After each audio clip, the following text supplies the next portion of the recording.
മലയാള പാടലെ പാടപ്പോലെ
ഒന്നുമില്ലായ്മയിൽ നിന്ന് കർത്താവ് നമ്മളെ ഇവിടെ വരെയും എത്തിപ്പിച്ച സ്നേഹത്തിനെ ഓർത്ത് ഞാൻ ദൈവത്തെ സ്തുതിക്കുന്നു, സ്തോത്രം ചെയ്യുന്നു.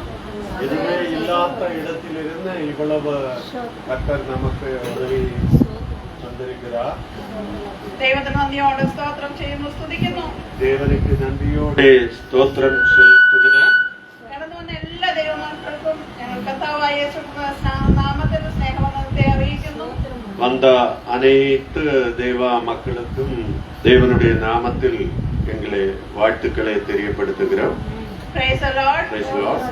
നാം ദൈവസന്നിധിയിൽ പാൽക്കാലം ആരാധനയ്ക്ക് ശേഷം இந்த காலை வேளையிலே ஆராதனைக்கு பிறகு സന്ധ്യാസമയം ഇത്രയും പേർക്ക് ഒന്നിച്ചു കൂടുവാൻ ദൈവവിളിയാക്കിയ സ്നേഹത്തിനായി സ്തുതിക്കുന്നു. സായന്തര വേളയിൽ ഇത്തരം മക്കൾക്കും ദൈവ സമൂഹത്തിൽ കടന്നു വരുമ്പടി ദേവൻ വായ്പ കൊടുത്തതുക്കാக ദേവനെ നന്ദിയോടെ സ്തുതിക്കുന്നു. ഒരുപക്ഷെ നമുക്ക് വീട്ടിലിരിക്കാമായിരുന്നു. ഒരുവേള നമുക്ക് ഇല്ലത്തിൽ വീട്ടിലിരുന്ന് പൊഴുതുപോക്ക് ഏതാവത് പണിയിട്ട് ഇരിക്കലാം. പകൽക്കാലത്തെ ആരാധനയ്ക്ക് ശേഷം പകൽ വേളയെ ആരാധനയ്ക്ക് പുറകെ ഇനിയും ദൈവസന്നിധിയിൽ കടന്നു വരുവാൻ നിങ്ങൾ കാണിച്ച ശുഷ്കാന്തിക്കായി ദൈവത്തെ വീണ്ടും ദേവനെ ആരാധിക്കുമ്പടി കടന്നു വരാ ദേവൻ കൊടുത്ത വായ്പക്കാக നന്ദിയോടെ ദേവനെ സ്തുതിക്കുന്നു. ദൈവമക്കളും പ്രാർത്ഥനയോടുകൂടി ആയിരിക്കാൻ അപേക്ഷിക്കുന്നു. நீங்க அனைவரும் ஜெபத்தோടെ ഇരിക്കുമ്പടി കേട്ടുകൊള്ളുകയും അതിന് ആധാരമായി നമുക്കൊരു വാക്യം വായിക്കാം. ഒരു വചനത്തെ പഠിപ്പോം. ഇരമ്യാ പ്രവചനം ഇരമ്യ ദീർഘദർശി 18-ാം അധ്യായത്തിന്റെ 18-ാം അധികാരത്തിനുடைய 1 മുതൽ 4 വരെയുള്ള വാർത്തകൾ.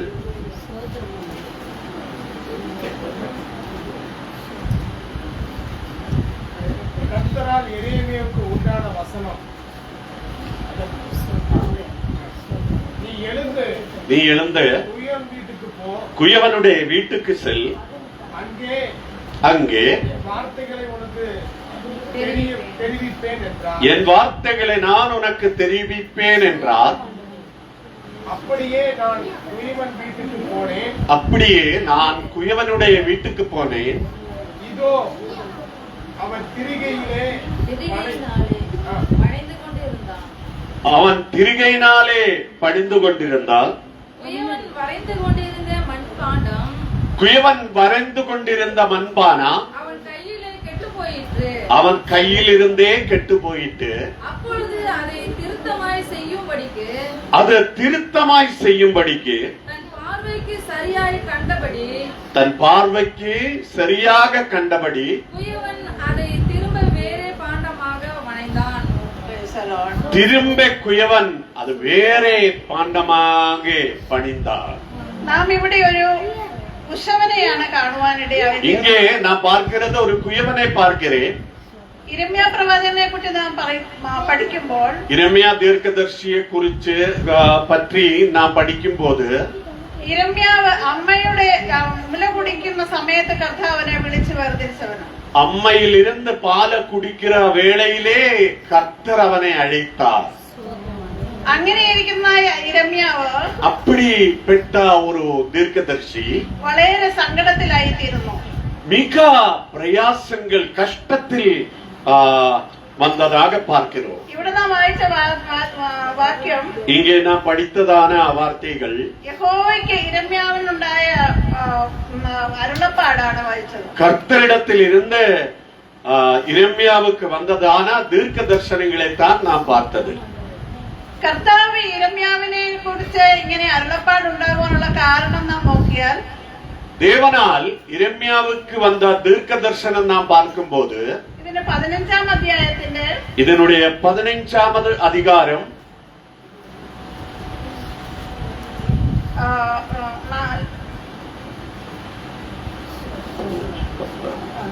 ഇരമ്യാവിന്റെ പ്രവചനം 15-ന്റെ 10. 10ஆம் வார்த்தை 15. ஆ தேசத்துக்கெல்லாம் ஆ ஆ ஆ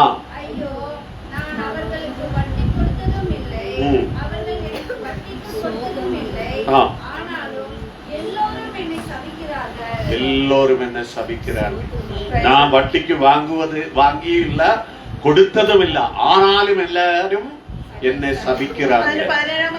17வது வார்த்தை நான் பரிகாசக்காரருடைய கூட்டத்தில் உட்கார்ந்திருந்து களி கூறுவதில்லை, உமது கருத்தை நிமித்தம் தனித்து உட்கார்ந்து என்னை நிரப்பினேன், சலிப்பினால் என்னை நிரப்பினேன். ഇവിടെ ഇരമ്യാവ് ഒരു വളരെ സങ്കടത്തിലായിരിക്കുന്ന അവസ്ഥയാണ് നാം കാണുന്നത്. தீர்க்கதரிசி இங்கே பார்க்கும்போது மிக கஷ்டப்பான வாழ்க்கையில் ആയதாக நாம் பார்க்கிறோம். നാം ആദ്യമേ കണ്ടു ഇരമ്യാവ് ദൈവത്താൽ ചെറുപ്പത്തിലെ വിളിച്ചു വേർതിരിക്കപ്പെട്ടതായ ഒരു വ്യക്തിയാണ്. சின்ன வயதிலே ഇരമ്യാവെ ദേവൻ അழைத்தார் என்று நாம் பார்க்கிறது. ആ ഇരമ്യാവിനെ ഒരു ധർമ്മസങ്കടത്തിലായിരിക്കുകയാണ്. அந்த ഇരമ്യാவுக்கு ഒരു പ്രയാസം வாழ்க்கையில் വന്നത് എന്താണെന്ന് ചോദിച്ചാൽ எனவே என்றால் ഇരമ്യാവിന്റെ സഭയിൽ അല്ലെങ്കിൽ നമ്മുടെ പാസ്റ്റർ ഇവിടെ ഈ സഭയിൽ ഇരിക്കുന്നത് പോലെ ഇവിടുത്തെ എല്ലാ വിശ്വാസികളിലും ഇരമ്യാവിന് എതിരായിട്ട് നിൽക്കും. നമ്മുടെ ஊழியக்காரன் இங்கே உட்காருகிற மாதிரி ഇരമ്യാവിനുടെ வாழ்க்கையிலே അനേക മക്കളും അവർക്ക് കശപ്പായി തോന്നിയത്. ദൈവം തന്നെ ആ സഭയോട് ഒരു എതിരായിട്ട് നിൽക്കുന്ന ഒരു അവസ്ഥയാണ് നമ്മുടെ. தேவன் அந்த சபைக்கு எதிராக நிற்கிறதாக, தேசத்துக்கு எதிராக நிற்கிறதாக நான் பார்க்கிறது. ഇരമ്യാവിന് പ്രാർത്ഥിപ്പാൻ കഴിയുന്നില്ല. ഇരമ്യാവുക്ക് ജപം பண்ண முடியல. അവന് ലോകത്തിലുള്ള പാപങ്ങളെ പറ്റി ഒന്നും അവൻ അറിയില്ല. ഉലകത്തിൻ പാപങ്ങളെ കുറിച്ച് ഇരമ്യാവുക്ക് தெரியாது. എന്നിട്ടും ഇരമ്യാവ് ദൈവത്തോട് ചോദിക്കുന്ന, ദൈവമേ ഞാൻ ഒന്നും തെറ്റ് ചെയ്തിട്ടില്ലല്ലോ. ആനാലും ഇരമ്യാവ് ദേവനിടത്തിൽ കേൾக்கிறேன், ഞാൻ എന്ത് തവറും ചെയ്യലേ ആണ്ടവരേ, എന്നോട് ഇങ്ങനെ എന്റെ ജീവിതത്തിൽ ഇങ്ങനെ സംഭവിക്കാൻ எப்படி ஏன் என்னுடைய வாழ்க்கையில் இப்படி கசப்பான காரியங்கள் வந்தது. അവൻ അവന്റെ അമ്മയുടെ അടുത്ത് എന്നിട്ട് ചോദിക്കുന്നു, அவனுடைய தாயின் பக்கத்தில் போய் கேட்கிறேன், അമ്മേ നീ എന്തുകൊണ്ട് എന്റെ ജീവിതത്തിൽ എന്തുകൊണ്ട് ഇങ്ങനെയൊക്കെയാണ് സംഭവിക്കുന്നത്? தாயே என் வாழ்க்கையில் எப்படி ஏன் இந்த கஷ்டங்கள் நஷ்டங்கள் கசப்புகள் வாழ்வில் வந்து கொண்டே இருக்கிறது. ഇരമ്യാവിന്റെ ജീവിതമായി നമ്മളൊന്ന് തട്ടിച്ചു നോക്കിയാൽ ഇരമ്യാവെ பார்த்துட்டு നമ്മുടെ வாழ்க்கையை பார்த்து பாருங்க. നാം മക്കളെ വളർത്തുന്നു, നാം മക്കളെ പോറ്റി വളർത്തിയിട്ടിരിക്ക്. സങ്കടം പലപ്പോഴും നമ്മുടെ ജീവിതത്തിൽ കുഞ്ഞുങ്ങളെ പറ്റിയുള്ള സങ്കടങ്ങൾ ഉണ്ടാകാറുണ്ട്.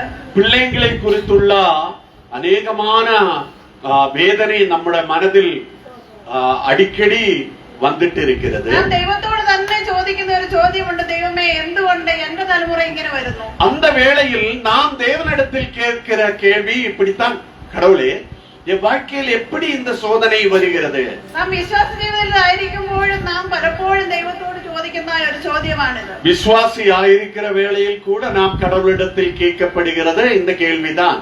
നാം ദൈവത്തോട് പ്രാർത്ഥിക്കുന്നുണ്ട്, നാം தேவனிடத்தில் ஜெபம் பண்ணிட்டு இருக்கிறது, ആരാധിക്കുന്നുണ്ട്, நல்ல ஆராதனை பண்ணிட்டு இருக்கிறது. എല്ലാ പ്രാർത്ഥനകളിലും നാം പങ്കുചേരുന്നുണ്ട്. ஒருவேளை எல்லா ஜெப கூட்டத்துக்கும் நாம் ஆவலோட கடந்து வந்து கொண்டிருக்கிறது. എന്നാൽ എവിടെയൊക്കെയോ നമുക്ക് ദുഃഖത്തിൻ്റെതായ അനുഭവങ്ങൾ, ஆனாலும் நமக்கு எங்கெங்கேயோ துக்கங்கள் வந்து கொண்டே இருக்கிறது. ഇരമ്യാവ് ദൈവത്തിന്റെ സന്നിധിയിൽ ചെന്നിട്ട് ചോദിച്ചു. ഇരമ്യാവ് கடவுளுடைய சமூகத்தில் போய் கேட்கிறேன். അപ്പോൾ ഇരമ്യാവിനോട് ദൈവം പറഞ്ഞ എന്താണ്? ஆனால் ഇരമ്യാവോട് தேவன் என்ன சொன்னது? ഏലിയാവ് വന്നാലും മോശ വന്നാലും ആര് വന്നാലും ഈ ജനത്തോടുള്ള കോപം എനിക്ക് മാറുകയില്ല. எலியா வந்தாலும் மோசே வந்தாலும் யார் இவங்களுக்கு விண்ணப்பம் செலுத்தினாலும் இவர்களோடுள்ள அந்த கோபத்தை நான் மன்னிக்கவே மாட்டேன்.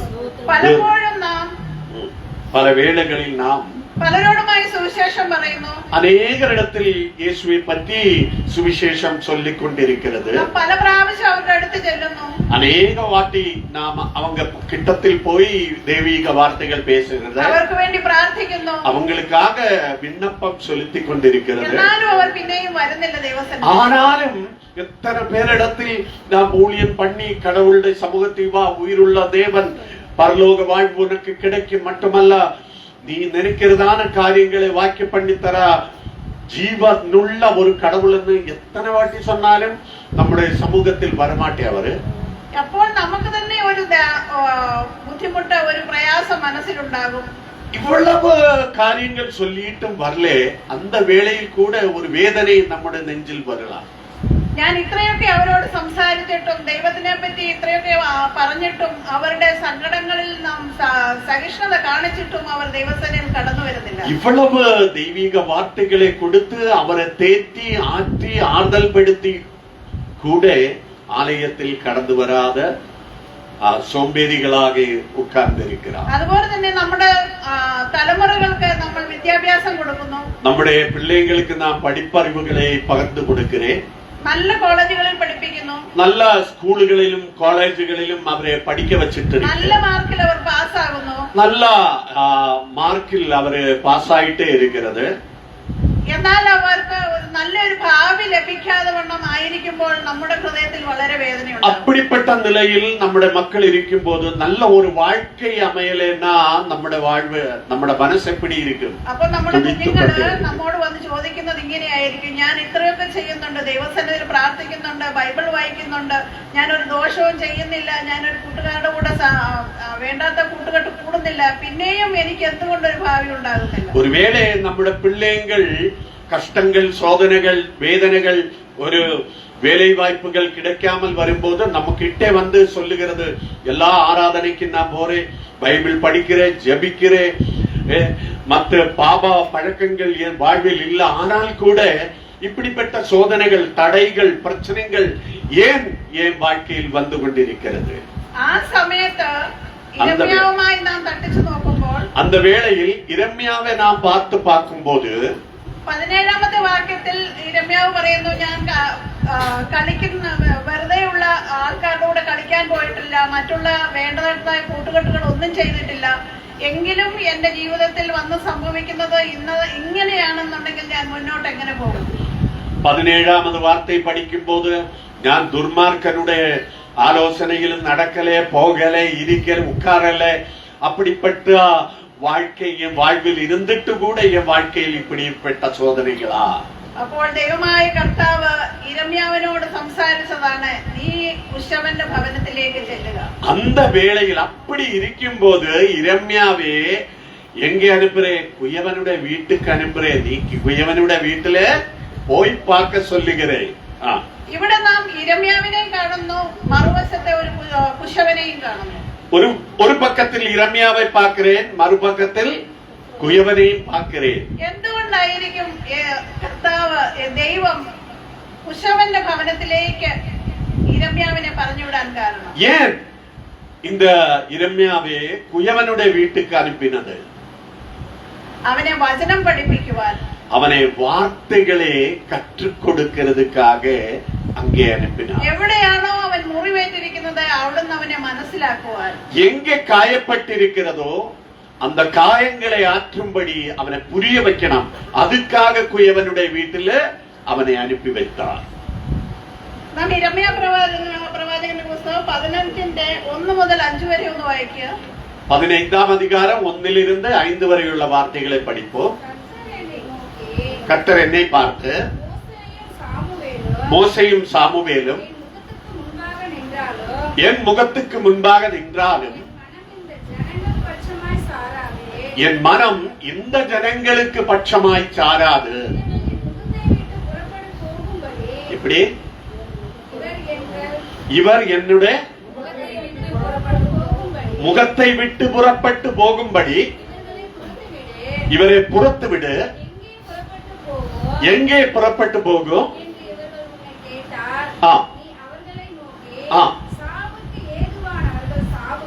சாவுக்கு ஏதுவானவர்கள் சாவுக்கும், பட்டயத்துக்கு ஏதுவானவர் பட்டயத்துக்கும், பஞ்சத்துக்கு ஏதுவானவர் பஞ்சத்துக்கும், சிறையிருப்புக்கு ஏதுவானவர் சிறையிருப்புக்கும் ஏறாக போக வேண்டும் என்று கர்த்தர் உரைக்கிறார் என்று சொல்லப்படுகிறது. Praise the Lord. കർത്താവിനായി വേർതിരിക്കപ്പെട്ടതായ ഇരമ്യാവ്, കർത്തരാൽ மீட்கப்பட்டதான ഇരമ്യ ഈ വേദനയുടെ ഘട്ടങ്ങളിൽ ദൈവം അവനെ വെറുതെ വിടുവാനായിട്ട് ആഗ്രഹിച്ചില്ല. இந்த வேதனை அவனுடைய வாழ்க்கையில் வந்துட்டும் வெறுமையாக திரும்பி அனுப்ப கர்த்தரால முடியவில்லை. അതിനുവേണ്ടിയാണ് ഒരു കുശവനെ ദൈവം തിരഞ്ഞെടുത്തത്. அதுக்காக ஒரு குயவனை கர்த்தர் செலக்ட் பண்ணினார். എന്തുകൊണ്ടാണ് കുശവന്റെ ഭവനം ദൈവം തിരഞ്ഞെടുത്തെന്ന് ചോദിച്ചാൽ, ஏன் குயவனுடைய வீடு இல்லத்தை செலக்ட் பண்ணினது கர்த்தர்? ദൈവത്തിന് വേണമെന്നുണ്ടെങ്കിൽ നല്ല ഒരു സാമ്പത്തിക ശേഷിയുള്ള ഒരാളുടെ ഭവനത്തിലേക്ക് ഇരമ്യാവിനെ പറഞ്ഞുവിടാമായിരുന്നു. கர்த்தர் நினைத்தால் ஒரு பெரிய பணக்காரனுடைய வீட்டிலே இரம்யாவை சொல்லி அனுப்பிக்கலாம்.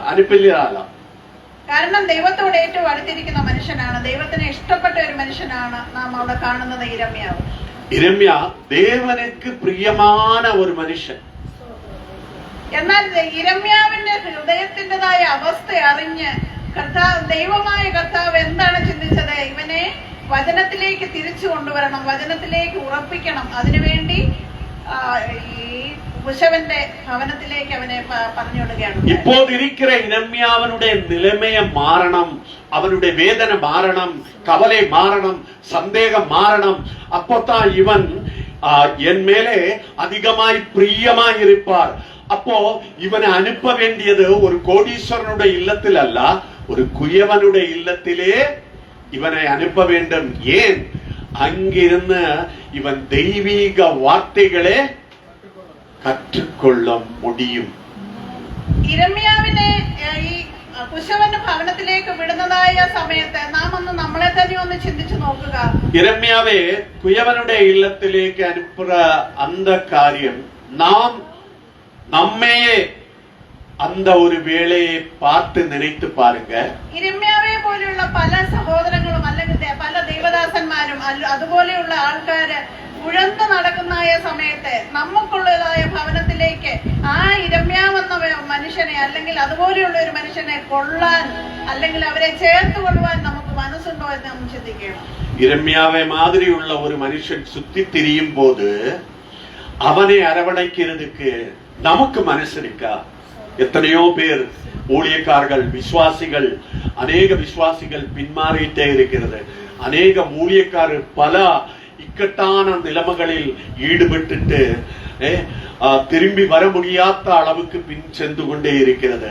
அப்படிப்பட்ட மனுஷனை தேடி கண்டுபிடித்து அவரை நாம் அரவணைக்க முயற்சி எடுக்கிறதா? നാം പലപ്പോഴും നമുക്ക് ദൈവം ഭവനം തന്നിട്ടുണ്ട്, നമുക്ക് നല്ല വീടുകൾ കടവുൾ കൊടുക്കപ്പെട്ടിരിക്കുന്നത്. എന്നാൽ ഇതുപോലെ കഷ്ടം അനുഭവിക്കുന്ന വേദന അനുഭവിക്കുന്ന എത്ര പേരെ നാം താങ്ങുന്നുണ്ട്? നാം அநேகமாய் கஷ்டங்களில் இருக்கிற எத்தனை மக்களை நான் சப்போர்ட் பண்ணிட்டு இருக்கேன். ഒരു പക്ഷേ നമ്മുടെ റിലേറ്റീവ്സ് ആയിട്ടുള്ളവരുമായിട്ട് പോലും നമുക്ക് ചിലപ്പോൾ വാക്കുതർക്കത്തിലോ അല്ലെങ്കിൽ വ്യക്തിവൈരാഗ്യമായ രീതിയിലോ എന്തെങ്കിലും വർഷങ്ങളായിട്ടോ നാളുകളായിട്ടോ നാം അവരോട് സംസാരിക്കാത്ത അവസ്ഥ ഉണ്ടായിരിക്കും. നമ്മുടെ സ്വന്തം ബന്ധങ്ങൾ ഒരു ചില ചിന്ന പ്രശ്നങ്ങളാലെ നീടിട്ട വർഷങ്ങൾ பேச முடியாத அளவிலே இருக்கிற குடும்பங்கள் இங்கேயும் இருக்கலாம். എന്നാൽ ഒരു സന്ദർഭത്തിൽ അവർ നമ്മുടെ വീട്ടിലേക്ക് കടന്നു വരുമ്പോൾ നാം എന്തായിരിക്കും പറയുക? ஒருவேளை ஒரு திருமண அழைப்புக்கோ ஒரு நல்ல காரியத்தை சொல்லும்படிக்கோ நம்முடைய இல்லம் தேடி அவர் வரும்போது நாம் என்ன சொல்லப்படுகிறது? അവരെ പഴയ കാര്യം പറഞ്ഞ് അവരെ വേദനിപ്പിക്കുകയാണോ ചെയ്യുന്നത്? அவர் செஞ்சதான பழைய காரியங்களை வார்த்தைகளாக பேசி அவரை புண்படுத்துகிறதா இல்ல அவரை ஆறுதல் படுத்துகிறதா? എന്താണ് നാം ചെയ്യുന്നത്? என்ன நாம் செய்வேன்? നാം ഇന്ന് തന്നെ ഒരു തീരുമാനം എടുക്കേണ്ടത് ആവശ്യമാണ്. நாம் இன்றே ஒரு பொருத்தனை தேவ சமூகத்தில் பண்ண வேண்டியது அவசியமா இருக்கிறது. നാം പലപ്പോഴും ആൾക്കാർ നമ്മൾ ആരെങ്കിലും കാണുമോ, റോഡിൽ വെച്ച് കാണുമോ, അല്ലെങ്കിൽ എവിടെയെങ്കിലും ഒരു മാർക്കറ്റിൽ പോകുമ്പോൾ കാണുമോ, അല്ലെങ്കിൽ നമ്മുടെ വീട്ടിൽ വരുമ്പോൾ നമ്മൾ അവരോട് കുശലമന്വേഷണമാണ് ചെയ്യുന്നത്. நாம ஒரு தெரிஞ்ச ஒரு ஃபேமிலி நாம் ஒரு பொருளை வாங்க போகும்போதோ ஒரு மார்க்கெட்டில் போகும்போதோ அங்க போகும்போது நாம் எப்படி அம்மா நல்லா இருக்கா, பிள்ளைங்க எப்படி இருக்கு, அண்ணன் எப்படி இருக்கு, அன்பான வார்த்தைகளே நான் அவரிடத்தில் இருந்து கேட்டு புரிஞ்சு கொள்ளும் இல்லையா? എന്നാൽ ദൈവത്തിന്റെ വചനം നമ്മളെ ഓർമ്മിപ്പിക്കുന്നത് നാം ആരെ കാണുന്നുവോ അവരുടെ കുശലം അന്വേഷിക്കുക. പക്ഷെങ്കിൽ ദൈവത്തെ പറ്റി അവർ തകർന്നിരിക്കുന്ന അവസ്ഥയിലാണെന്ന് നമുക്ക് ഒരു പക്ഷെങ്കിൽ അറിയില്ലായിരിക്കാം. അവരുടെ മാനസികാവസ്ഥ നമുക്കറിയില്ലായിരിക്കാം. എന്നാൽ ദൈവവചനത്തിന്റെ ആധാരത്തിൽ നാം അവരോട് ഒരു വാക്കെങ്കിലും ദൈവത്തിന്റെ വചനം സംസാരിച്ചാൽ അവർക്കത് ജീവിതത്തിന്റെ ഒരു അനുഗ്രഹമായി തീരും. நாம் நேரடியா பார்க்கிற இந்த மக்கள் மனுஷர் ஒருவேளை மிக கவலையோடு இருந்திருக்கலாம், சந்தோஷம் இழந்திருக்கலாம், கடப்பிரச்சனத்தினால இருக்கலாம், மரணம் இழந்து போய் அந்த மரணத்தின் வேதனையாலே துடித்து கொண்டிருக்கலாம். அப்போ நாம் ஆறுதல் படுத்துகிற மக்களாகவோ இருக்கும், இல்ல ஏதாவது சாக்கு போச்சு பேசுகிற மக்களாகவோ இருக்கும். അവർക്ക് എത്ര സന്തോഷമായിരിക്കും. അവർ സന്തോഷം ആ സമയം എക്സ്പ്രസ് ചെയ്തില്ലെങ്കിലും അവരുടെ സ്വന്തം ഹൃദയത്തിന്റെ അന്തർഭാഗത്തിൽ വലിയ സന്തോഷത്തിൽ അവർ പോകുവാനായിട്ടിടയായി. നാം அந்த வேளையில் அப்படி இருக்கிற மனுஷனு தெய்வீகமான ஆலோசனைகளை கொடுக்கும்போது மிக சந்தோஷம் அவனுடைய இருதயத்தில் கண்டிப்பாக நிறைந்து வருவார். നാം ദൈവമക്കളാണെങ്കിൽ, நாம் தேவனுடைய மக்களானால் നാം അപ്രകാരം ചെയ്യേണ്ടതാണ്. நாம் അந்தപടിയെ செய்ய കടനാളികളാണെങ്കിൽ നമ്മുടെ വീട്ടിൽ മറ്റു കാര്യങ്ങളോ അല്ലെങ്കിൽ ആരുടെയെങ്കിലും കുറ്റവും കുറവും പറയുന്നവരായിട്ടല്ല. நாம் மற்றவங்களுடைய குறைகள் பேசுகிறவராய் இருக்காமல் ഒരു ദിവസം ഓരോരുത്തരോടെങ്കിലും ദൈവത്തിന്റെ വചനം പറയുന്നതാണ്. ஒரு நாளில் ஒரு நபரோடாவது இயேசுவை பற்றி சாட்சி கூற வேண்டும். അവർ കേൾക്കുകയോ കേൾക്കാതിരിക്കുകയോ അത് നമുക്ക്, அவர் கேட்டாலும் சரி கேட்காமல் போனாலும் சரி, நம்முடைய பொறுப்பு ஒரு நபரோடு இயேசுவை பற்றி நாம் சாட்சி கூற അതാണ് வேண்டும். ദൈവം നമ്മളെ പറ്റി ഓരോരുത്തരെ പറ്റിയും ആഗ്രഹിക്കുന്നത്. கர்த்தராக இயேசு நம்மளை நினைக்கிறது அதுதான். நம்ம அது செஞ்சார் இது செஞ்சார், ஒருவேளை சர்ச்சுக்கு தேவையான காரியங்கள் செஞ்சால் இதெல்லாம் நாம் செய்ய வேண்டிய கடமை. கர்த்தர் நம்மை பார்த்து எதிர்பார்க்கிறது என்னுடைய சாட்சி நீ ஆயிருக்கிறதா, நினைக்கு கிடைச்ச விடுதல், நினைக்கு கிடைச்ச சமாதானம், நான் உனக்கு கொடுத்ததான வீடு இல்லம், நினைக்கு கொடுத்ததான மக்கள், அது என்னுடையது, என் சார்பில் உனக்கு கிடைத்தது, எனக்கு கிடைத்தது. பாருங்க, அப்படி அவரை நம்பினால் உங்களுக்கும் அது கிடைப்பார் என்று நாம் சொல்ல வேண்டியது நம்முடைய பொறுப்பு. നാം നോക്കുകയാണെങ്കിൽ ഇപ്പോൾ ഞാൻ മുംബൈയിലാണ് താമസിക്കുന്നത്. நாம் பார்த்தால் நான் இப்பொழுது മുംബൈയിൽ താൻ കുടിയിരിക്കുന്നത്. ഫ്ലാറ്റിൽ ഒരു ഫ്ലാറ്റിൽ താമസിക്കുന്ന മറ്റൊരു ഫ്ലാറ്റിലുള്ളവരെ പറ്റി അറിയാൻ പാടില്ല. ഒരു ഫ്ലാറ്റിൽ இருக்கிறவங்க ஒரு ரூம்ல ஒரு வாசல், முன்னால வாசல் இருக்கு, 2-3 வாசல். இந்த வாசலை திறந்து வரும்போ அங்க ஒரு வாசல் இருக்கு, இங்க ஒரு வாசல் இருக்கு. ஆனா அக்கம் பக்கத்தில் உள்ள யாரையுமே தெரியாது. അങ്ങനെയല്ല ദൈവം നമ്മെ പറ്റി ആഗ്രഹിക്കുന്നത്. நம்மை குறித்து, நம்மை பற்றி கடவுள் நினைக்கிறது அப்படி அல்ல. നാം ഒരിക്കലെങ്കിലും ഒരാളെ കണ്ടാൽ അവരോട് ദൈവത്തിന്റെ വചനമെങ്കിലും സംസാരിക്കും. ஒரு வாட்டி நாம் ஒரு நபரை பார்த்தால் அவரோடு இயேசுவை பற்றி நாம் பேச வேண்டும்.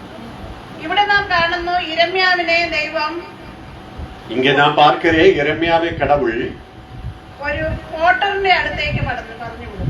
ஒரு குயவனுடைய இல்லத்தில் சொல்லி அனுப்புகிறார். നാം മത്തായി സുവിശേഷത്തിലേക്ക് കടന്നു വരുമ്പോൾ മത്തായി സുവിശേഷം നാം பார்க்கும்போது അവിടെ നാം ഒരു മുടിയനായ പുത്രനെ പറ്റി കാണുവാനിടയാകും.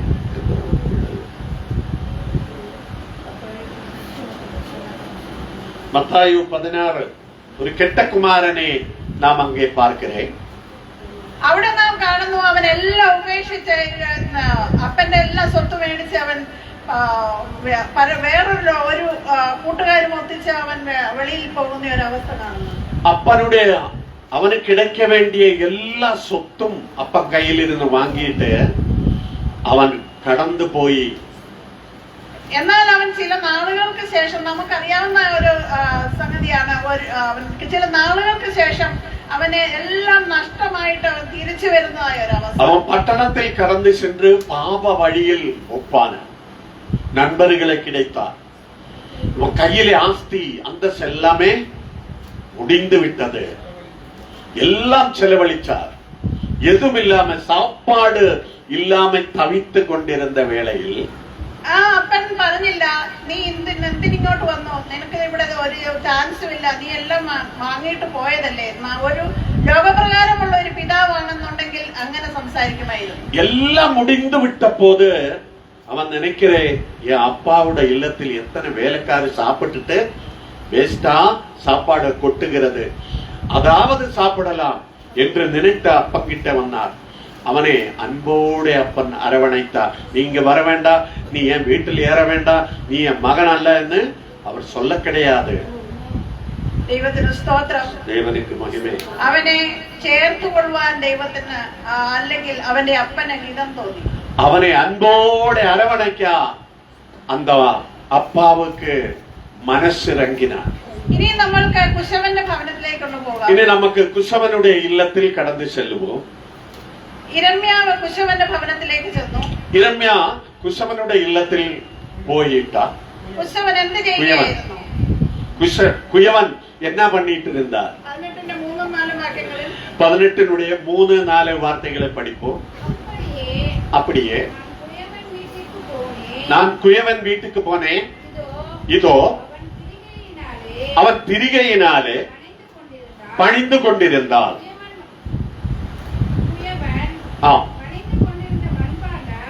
குயவன் பணிந்து கொண்டிருந்த மண்பாண்டம் அவன் கையிலே கெட்டு போனான். அப்பொழுது அவன் திருத்தமாய் திருப்பியும் செய்யும்படிக்கு தன்னுடைய பார்வைக்கு சரியாக கண்டபடி குயவன் அதை திரும்பி வேறே பாண்டமாக பணிந்தான். முதல்ல இருந்த பாண்டம் அல்ல, വേറെ പാനയാക പാത്രമാക പണിന്താ. യിരെമ്യാവ് കുശവന്റെ ഭവനിൽ ചെന്നപ്പോൾ കുശവനെ അവൻ കണ്ടത് സൂട്ടും കോട്ടും ഇട്ട ഒരു വ്യക്തിയല്ല. കുയവനുടെ ഇല്ലത്തിൽ പോകുമ്പോൾ കുയവനെ பார்த்தபோது சூட்டும் கோட்டும் எல்லாம் போட்டு பேண்டும் ஷர்ட்டெல்லாம் இன்ச் பண்ணி இருக்கிற ஒரு மனுஷனா பார்க்கல. നാം കണ്ടിട്ടുണ്ട് പോട്ടർമാർ എങ്ങനെയാണ് ഈ പോട്ട് ഉണ്ടാക്കുന്നതെന്ന്. கோட் எப்படி செய்கிறது என்று நாம் பார்த்திருக்கிறது. അവന്റെ ശരീരം മുഴുവൻ മണ്ണും ചെളിയുമായിരിക്കും. இந்த குயவனுடைய உடம்பு பூரா எப்படி இருக்கும்? சேறுதான், மண்ணுதான். അവന്റെ ഭവനവും മണ്ണ് നിറഞ്ഞതായിരിക്കും. அவனுடைய இல்லம் எங்க பார்த்தாலும் களிமண்ணு தான், இந்த மண்ணு தான் இருக்கு எந்த இடம் பார்த்தாலும். അവന് വെൽക്കം ചെയ്തപ്പോൾ അവന് ഇരിക്കാനായിട്ടൊരു സോഫയോ അല്ലെങ്കിൽ ഒരു ചെയറോ അവിടെ ഉണ്ടായിരുന്നില്ല. வீட்டுக்குள்ளாரே வர சொன்ன போது அங்கே உட்கார்றதுக்கு சேர் இல்ல, சோபை இல்ல, எதுவும் இல்லை. എന്നാൽ യിരെമ്യാവ് ദൈവത്തോടൊന്നും പിറുപിറുത്തില്ല. தேவனிடத்தில் யிரெம்யாவு எந்த பிறுபிறுப்பும் முணுமுணுப்பும் செய்யாம அப்படியே நின்றார். ദൈവം എന്ത് പറഞ്ഞോ അപ്രകാരം തന്നെ യിരെമ്യാവ് കേട്ടു. தேவன் என்ன சொல்லியதோ என்ன சொன்னதோ அதன் பிரகாரம் யிரெம்யாவு கீழ்ப்பட்டார். നാം ആണെങ്കിൽ നാം എന്ത് ചെയ്തേനെ? நாம் நம்ம இடத்தில் கடவுள் அப்படி கேட்டு சொன்னால் நாம் என்ன செய்யும்? பார்க்கும்போது எல்லா இடத்திலும் மண்ணு, உட்கார்றதுக்கு இடம் இல்ல, നമ്മളാണ് என்ன பண்ணும்? നമ്മുടെ ചുറ്റുപാടും പണക്കാരുണ്ട്, പാവങ്ങളുണ്ട്, ഒട്ടും സാമ്പത്തിക ശേഷിയില്ലാത്തവരുണ്ട്. എന്നാലും നാം അവരെ ചേർത്ത് കൊള്ളേണ്ടത് സന്മനസ്സോടുകൂടിയായിരിക്കണം. നമ്മുടെ ദേശങ്ങളിൽ പണം ഉള്ളവங்க ഉണ്ട്, അരക്കുറയാ இருக்கிறவங்க ഉണ്ട്, எதுவும் இல்லாதவங்க ഉണ്ട്. அந்த 3 விதமான மக்களையும் ஒரே கண் பார்வையால பார்த்து 3 பேரையும் நான் அரவணைக்க வேண்டியது നമ്മുടെ പൊറുപ്പായിരിക്കും. എന്റെ സ്വഭാവം അനുസരിച്ച് നോക്കിയാൽ ഞാൻ പണക്കാരെ നോക്കാൻ പോകുന്നില്ല. என்னுடைய സ്വഭാവം பார்க்கும்போது நான் பணம் உள்ளவனை பார்க்க போக மாட்டேன். ഹയലോ പറഞ്ഞ് ഇങ്ങനെ പോകും, ഹായ് சொல்லி அப்படியே போயிட்டே இருக்கு. എന്നാൽ ഒരു പാവങ്ങളുടെ ഒരു ഭവനത്തിൽ ചെന്നുമ്പോൾ, ഒരു എളിയ ഭവനത്തിൽ ഒരു ഏഴയുടെ ഇല്ലത്തിൽ കടന്നു ചെന്നാൽ അവരോട് ഇരുന്ന് സംസാരിച്ച് അവരുടെ കുശലങ്ങൾ അന്വേഷിച്ചു പോകാൻ, അതാണ് എനിക്ക് താല്പര്യം. அவர் உட்காருகிற இடத்தில் நான் உட்கார்ந்து அவரிடத்தில் அன்பான காரியங்களை பேசி அவரை ஆறுதல் படுத்தி ஜெபம் பண்ணி சந்தோஷத்தோட കടന്നു ചെല്ലുവാൻ. അപ്രകാരമാണ് യിരെമ്യാവും അതുപോലെ തന്നെ കുശവന്റെ ഭവനത്തിൽ ചെന്നപ്പോൾ കുശവൻ എന്താണ് ചെയ്തുകൊണ്ടിരിക്കുകയായിരുന്നു? ഒരു പോട്ടുണ്ടാക്കുകയായിരുന്നു. കുയവനുടെ ഇല്ലത്തിൽ കടന്നു ചെല്ലുമ്പോது യിരെമ്യാ பார்த்தபோது அங்கே என்ன நடந்து கொண்டிருக்கிறது? ஒரு பாத்திரத்தை செஞ்சு கொண்டிருந்தார் குயவன். നിങ്ങൾ എല്ലാവരും ഉണ്ടോ ഇവിടെ?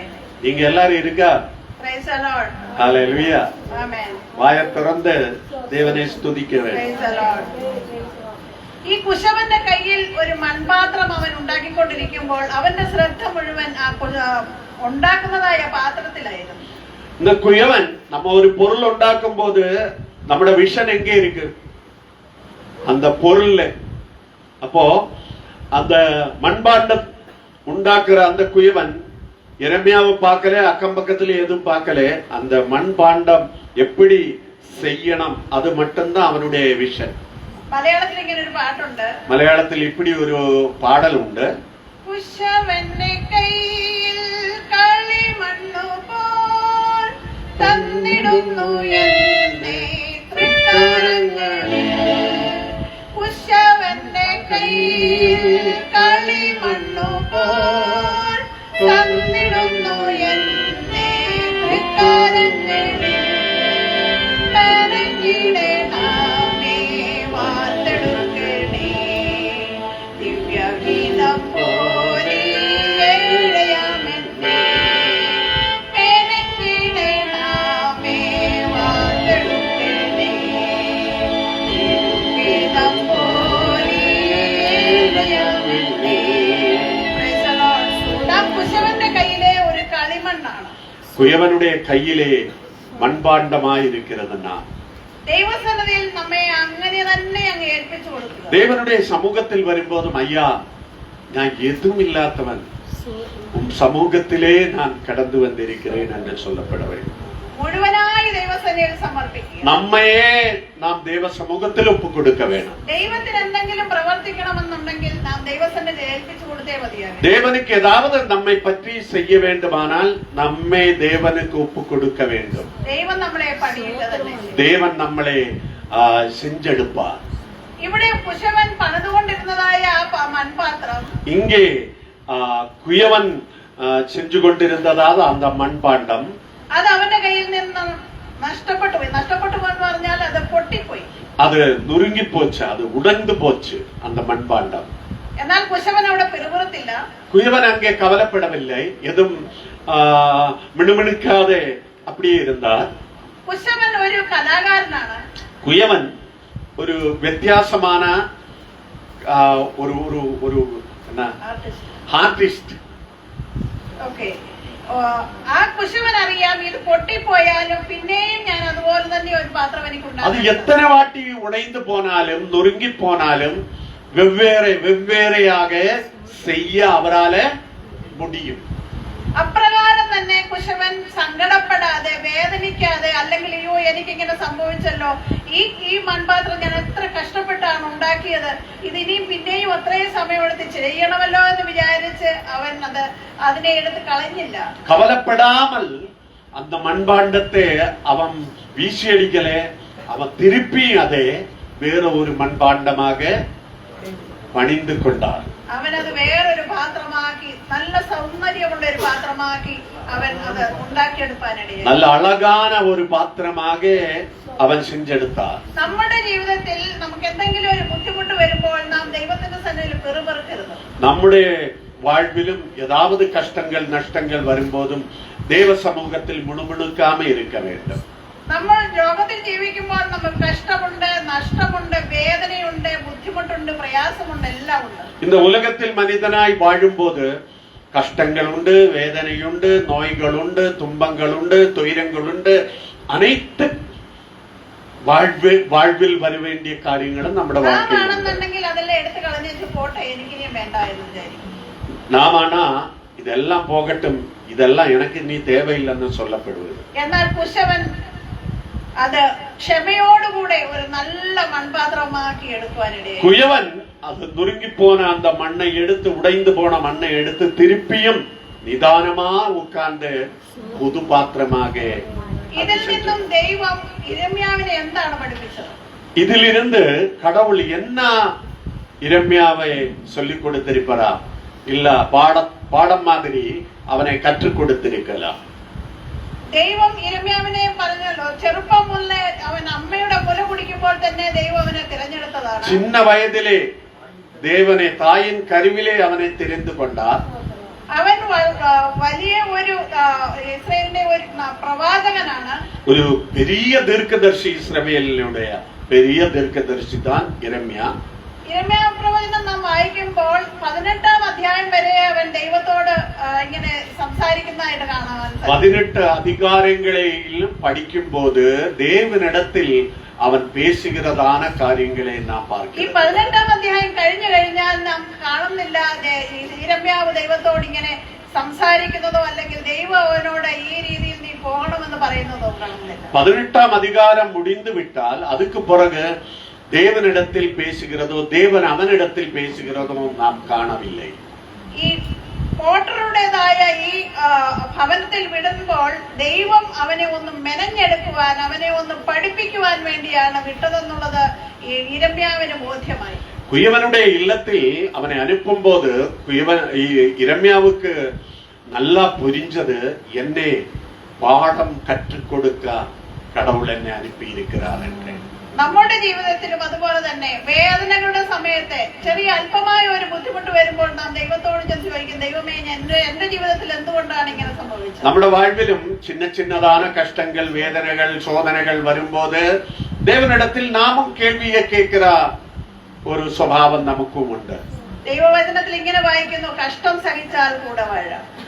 தேவ சமூகத்தில் தெய்வீக வார்த்தைகள் வருகிறது, சொல்லப்படுகிறது. சோதனை வரும்போதும் தேவ சமூகத்தில் வாழலாம். നമുക്ക് ഒരു കുൽമത്തയുടേതായ ഒരു അനുഭവമായിരിക്കില്ല ക്രിസ്തീയ ജീവിതം. நல்ல ஒரு சோப்டான மெத்தையிலே படுக்கிற மாதிரி, வாசம் பண்ணுகிற மாதிரி உள்ள வாழ்க்கை அல்ல നമ്മുടെ ക്രിസ്തവ வாழ்க்கை. ഞങ്ങളുടെ നാട്ടിൽ ഇങ്ങനെ പറയും, ഒത്തിരി മാങ്ങ കായ്ക്കുന്ന മാവിന് മാത്രമേ ഏറ് കിട്ടുകത്തുള്ളൂ. நிறைய மாங்காய் மரம் பாருங்க, நிறைய மாங்காய் காய்த்திருக்கு, நல்லா பழுத்திருக்கு. பிள்ளைங்க என்ன பண்ணும்? கொஞ்சம் கொஞ்சம் இருக்கிற மாவில போகுமா, நிறைந்திருக்கிற மாவில போகுமா? அநேகமான ஃப்ரூட்ஸ் உள்ள இடத்துல தான் எரி കല്ലടി കിടക്കും. നമ്മുടെ ആത്മീയ ജീവിതത്തിൽ നാം പലപ്പോഴും മുന്നോട്ട് പോകുമെന്ന് ചിന്തിക്കുന്ന സമയത്ത് നമ്മുടെ ജീവിതത്തെ പുറകോട്ട് വലിക്കുന്നതായ ശക്തികളുണ്ട്. നാം പൊരുത്തனை பண்ணி தீர்மானம் பண்ணி தேவ சமூகத்தில் முன்னோட்டு போகும்போது நம்ம பின்னாலே இழுக்கிற தீய சக்திகள் உண்டு. അങ്ങനെ പോകാൻ ഇടയാകാതെ വണ്ണം ദൈവസന്നിധിയിൽ ഇരുന്ന്, കർത്താവിന്റെ സന്നിധിയിൽ നിന്ന് ഓരോ ദിവസവും പ്രാർത്ഥിച്ച് കൃപകളെ പ്രാപിച്ച് ദൈവസന്നിധിയിൽ മുന്നേറുവാൻ ഇടയാക്കി. அப்படி நாம் பின்னாலே போகாதே, முன்னோட்டு தான். என்னை அழைத்தவர் உண்மையுள்ளவர், என்னை அவர் கைவிடாது, என்னை விட்டு விலகாது, என்னுடைய தேவைகளை அவர் சந்திக்க வல்லமையுள்ளவர் என்று சொல்லி நாம் முன்னோட்டு போயிட்டே இருக்கணும். കലപ്പയ്ക്ക് കൈവച്ച ശേഷം പുറകോട്ട് നോക്കുന്നവൻ ദൈവരാജ്യത്തിൽ കൊള്ളരുതാണ്. ഏറോട്ടുന്നവൻ കലപ്പയെ പിടിച്ചിട്ട് പിന്നാലെ പാക്കാതെ മുന്നാലെ താൻ പാർത്തോട്ടുവാ. ദൈവത്തിന് മുന്നോട്ട് തന്നെ പോകുന്നവരെയാണ് ഇഷ്ടം. കർത്താവിന്റെ സന്നിധിയിൽ എന്ത് പ്രശ്നം വന്നാലും ഞാൻ ഈ ദൈവത്തെ വിട്ട് മാറിപ്പോകുന്ന ഒരു തീരുമാനം നമ്മുടെ ജീവിതത്തിൽ ഉണ്ടായിരിക്കണം. கடவுளுக்கு நம்ம எப்படி பிடிக்கும்? முன்னோட்டு போறவனை, கர்த்தருடைய பக்கத்தில் எவ்வளவு நெருங்கி போகிறவனை கடவுளுக்கு பிடிக்கும். வேதம் சொல்லுகிறது, நீங்கள் என் கிட்டத்தில் வாங்க, அப்பொழுது நான் உங்க கிட்டத்தில் வருவேன். தேவன் நம்முடைய பக்கம் வரணும்னா நான் தேவனுடைய சமூகத்தில் செல்ல வேண்டும், ஆவலோடு செல்ல வேண்டும். മടുത്തു പോകാതെ കർത്താവിന്റെ സന്നിധിയിൽ മുന്നോട്ട് പോകുവാൻ ദൈവം ഈ വചനങ്ങളാൽ നമ്മളെ സഹായിക്കട്ടെ എന്ന് പറഞ്ഞുകൊണ്ട് ഞാൻ വചനത്തിൽ ഇരിക്കുന്നു. സോർந்து போகாம தேவ சமூகத்தில் நிலைத்து நின்று தெய்வீக ஆராதனைகளை ஏற்றுக்கொண்டு தெய்வீக வார்த்தைகளை கேட்டு கீழ்ப்பட்டு அதன் பிரகாரம் வாழ்ந்து தெய்வீக ஆசீர்வாதங்களுக்காக தேவ சமூகத்தில் நாம் முழங்கால்களை மடக்கி விண்ணப்பங்களை செலுத்தி அழுது புலம்பி தேவ கிருபைகளை பெற்றுக்கொண்ட இந்த உலகத்தில் கர்த்தருடைய வருக்கவரே நாம் வாழும்போது வெற்றியுள்ள மக்களாக மாறப்படும்.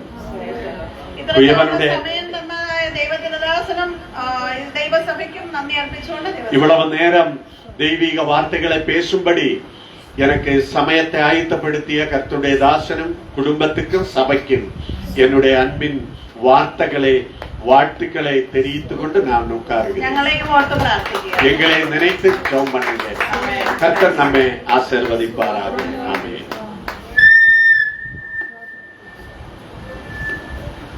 அல்லேலூயா. நாளிலே கர்த்தர் நம்மளோடு ஒரு குயவனை குறித்ததான ஒரு நல்ல ஒரு செய்தியை ஆண்டவர் நமக்கு கொடுத்தார். நம்ம வாழ்க்கையில எத்தனை போராட்டங்கள் பிரச்சனைகள் வந்தாலும் நம்ம சோர்ந்து போகாமல் கர்த்தருடைய வார்த்தையிலே அவருடைய வழியிலே நம்ம என்ன பண்ண வேண்டும்? நடக்க வேண்டும். ஆமா, உலகத்தில் உங்களுக்கு உபத்திரம் உண்டு, ஆனாலும் என்ன பண்ணுங்க? திடன் கொள்ளுங்கள், நான் உலகத்தை ஜெயித்தேன் என்று ஆண்டவர் சொல்லியிருக்கிறார். அல்லேலூயா. இந்த நாளிலே கர்த்தருடைய வார்த்தையை பேசினதான அருமையான சூசனம்மா உங்களுக்கு இயேசுவின் நாமத்தில் வாழ்த்துக்கள். ஐயாவுக்கும் நன்றி. இந்த நாளிலே கூட நம்ம மத்தியில ரேவதி அவங்க வந்திருக்கிறாங்க. அவங்களுக்கு இன்னைக்கு பிறந்த நாள்னு சொன்னாங்க. அதனால அவங்க சபை நடுவில் எழுந்து நில்லுங்கம்மா, உங்களுக்காக ஒரு ஜெபம் பண்ணலாம். எழுந்து நில்லுங்க. இன்னைக்கு அவங்களுக்கு ஹாப்பி பர்த்டே அவங்களுக்காக. அதே போல இன்றைய நாளிலே திருமண காரியத்துல, அதாவது திருமணமானவர்களுக்காகவும் பிறந்த நாள் காண்கிற எல்லா மக்களுக்காக நம்ம ஒரு நிமிடம் கரங்களை நீட்டி நம்ம ஜெபம் பண்ணலாம். நம்ம மத்தியில ரெபேக்கால் என்ற அருமையான ரேவதி அவங்க, தேவகி அவங்க நம்ம மத்தியில இருப்பதிலே மிகுந்த சந்தோஷம். கர்த்தர் அவங்களையும் அவங்க குடும்பத்தையும் அவங்க பிள்ளைகளையும் இன்னும் ஆசீர்வதிக்க வேண்டும். நல்ல தீர்க்க ஆயுசையை ஆண்டவர் கட்டளையிட வேண்டும். அவங்க உடம்புல இருக்கிற எல்லா பலவீனங்களை கர்த்தர் மாற்ற வேண்டும். நம்ம எல்லாரும் வலது கரத்தை உயர்த்தி ஜெபம் பண்ணுவோம். பிரைஸ் அல்லாஹ், பிரைஸ் அல்லாஹ். ஹல்லேலூயா, ஹல்லேலூயா, ஹல்லேலூயா. ஆண்டவரே நாங்க துதிக்கிறோம். அருமையான ஆண்டவரே பிள்ளைக்காக நாங்க ஜெபம் பண்ணுகிறோம். கர்த்தர் பரிபூர்ண சுகத்தை கொடுங்கப்பா, நல்ல விடுதலை கொடுங்கப்பா. பிரியமானவளே, உன் ஆத்துமா வாழ்வது போல் நீ எல்லாவற்றிலும் வாழ்ந்து சுகமாயிரு. ஆண்டவரே, இந்த தீர்க்க தரிசன வார்த்தைகள் ஆண்டவரே, இன்னைக்கு எரேமியா கூட பேசினதான வார்த்தைகள் ஆண்டவரே, எத்தனை போராட்டங்கள் வந்தாலும் ஆண்டவரே, ஆண்டவரே களிமண்ணை மிதிக்கும் போது எவ்வளவு வேதனையா இருக்கும். ஆனாலும் அது ஒரு பாத்திரமா செய்யும் போது எவ்வளோ ஒரு அழகான பாத்திரமாய் கடவுள் வணங்கி வைக்கிறீங்க. அது போல ஆண்டவரே, இந்த சகோதரனுடைய வாழ்க்கையில ஒரு அற்புதம் நடப்பதாக, ஒரு பலன் நடப்பதாக, குடும்பத்தில் இருக்கிற குறைகள், கஷ்டங்கள், வேதனைகள் எல்லாம் மாறி சுகமா இருக்கட்டும். ஆண்டவரே, எங்களை ஆசீர்வதிங்க. ஆண்டவரே, உடைய வசனத்தின் பிரகாரம் நீ ஆசீர்வாதமா இருப்பா என்று சொன்ன அந்த வார்த்தையின் பிரகாரம் அவர்கள் ஆசீர்வதிக்கப்பட நாங்க ஜெபம் பண்ணுகிறோம். கர்த்தர் பெரிய காரியங்களை செய்யுங்க. இயேசுவின் நாமத்தில் ஜெபிக்கிறோம் நல்ல பிதாவே, ஆமென். நம்ம அனைவரும் எழுந்து நிக்கலாம். எழுந்து நின்று கண்களை மூடி நம்ம ஜெபம் பண்ணி நம்ம முடிக்கலாம். கர்த்தர் பெரியவர். அல்லேலூயா. ஒரு உற்சாகமா ஒரு வெளியிலே சொல்லலாமா?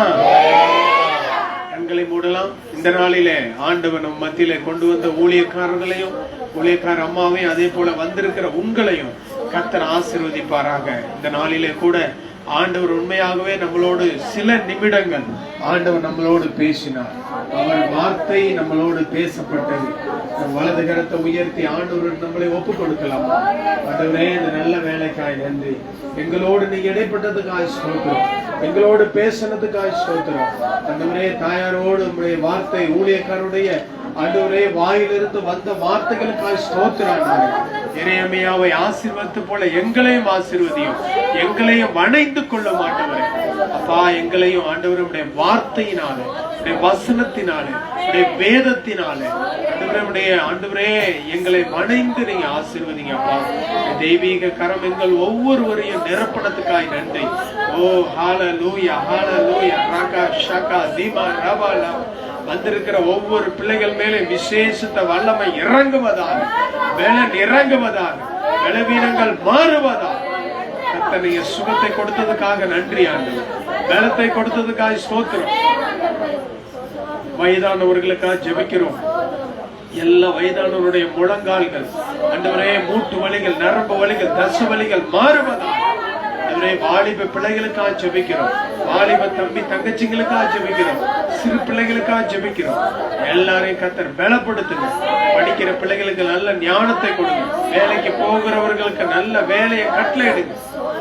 ஆசீர்வதிங்க ஆண்டவரே. தொடர்ந்து பரிசுத்த ஆவியானவர் வழி நடத்துகிறார்கள். தொடர்ந்து ஆண்டவரே, நாங்க இந்த ஊழியங்களில் இன்னும் பிரகாசிக்க கிருபை தாரும். ஆண்டவரும் இரட்சகருமாய் இயேசு கிறிஸ்துவின் நாமத்தில் ஜெபிக்கிறோம். ஜெபங்களுக்கு நல்ல பிதாவே, ஆமென், ஆமென். ஆத்துமாவே கர்த்தரை ஸ்தோத்திரி, முழுவதுமே பரிசுத்த நாமத்தை ஸ்தோத்திரி. ஆத்துமாவே கர்த்தரை ஸ்தோத்திரி, கர்த்தர் செய்த சகல பாரம் மறவாதே. ஆமென், ஆமென். கர்த்தராகிய இயேசு கிறிஸ்து கிருபையும் பிதாவாகிய தேவனுடைய அன்பும் பரிசுத்த ஆவியானுடைய அந்நியுன்னி ஐக்கியம் என்றும் என்றும் சதா காலங்களில் அனைவரோடும் பெனியல் மினிஸ்ட்ரியோடும் இருப்பதாக. ஆமென், ஆமென்.